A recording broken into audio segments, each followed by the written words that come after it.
Cuando en el principio se escribieron los libros de la Biblia, estos no contenían ni capítulos ni versículos, que son esos números que aparecen al costado, unos grandes y otros más pequeños. La Biblia se dividió en capítulos y versículos para ayudarnos a encontrar las escrituras de forma más rápida y fácil.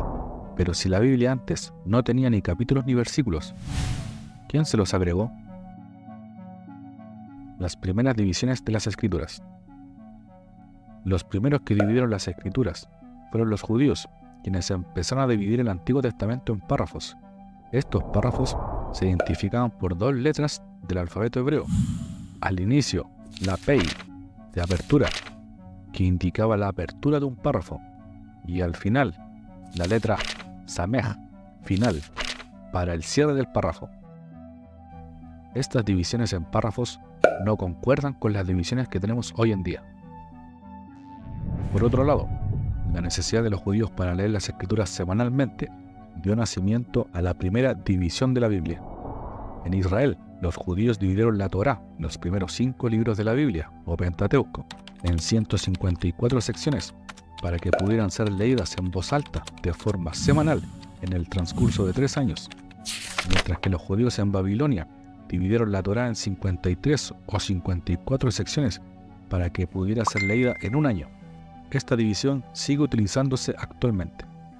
Entre los siglos VI y X, escribas judíos llamados masoretas desarrollaron el llamado texto masorético, que es el Antiguo Testamento como lo conocemos hoy.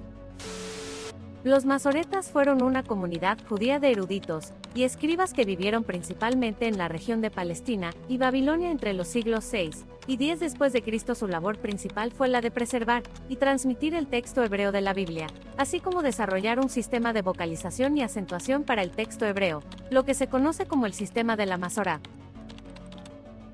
En este periodo, los masoretas introdujeron vocales, acentos, signos de puntuación.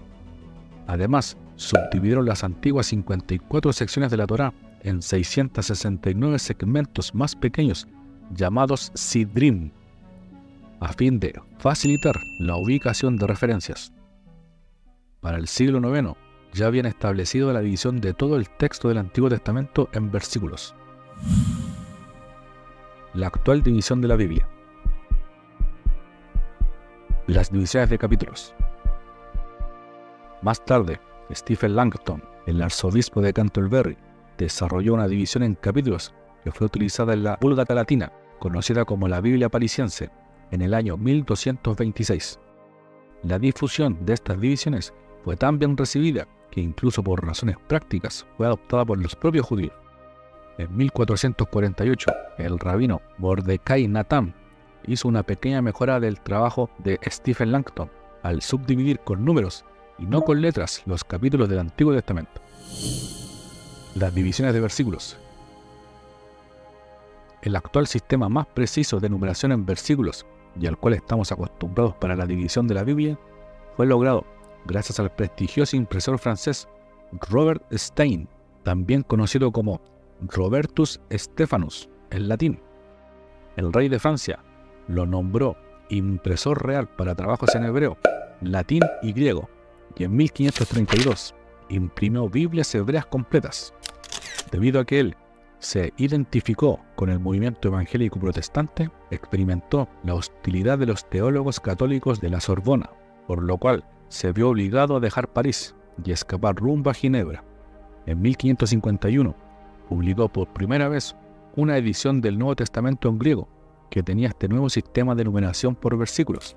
En 1555 imprimió toda la Biblia en latín, y esa fue la primera vez que la Biblia apareció con la división completa de capítulos y versículos que poseemos en la actualidad.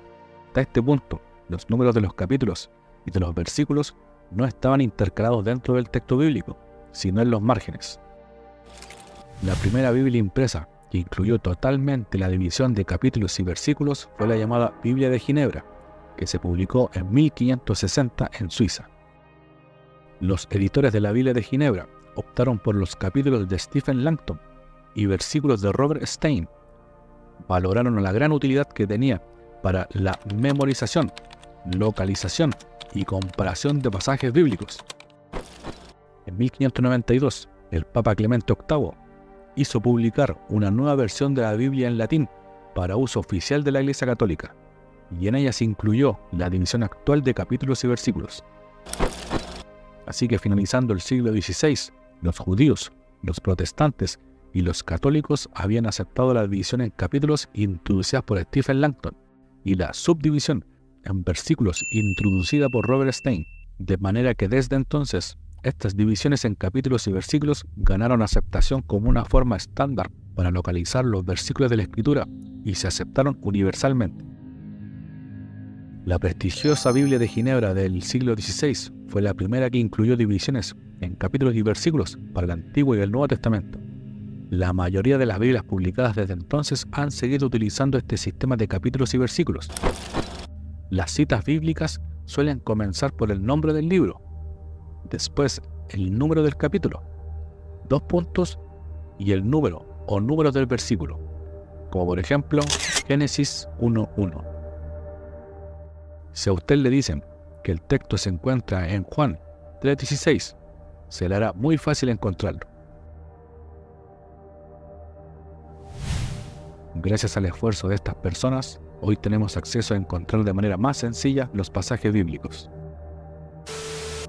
Si te interesa este tipo de contenido, suscríbete, da un like y activa la campanita. De esta manera estarás ayudando a que esta información llegue a más personas.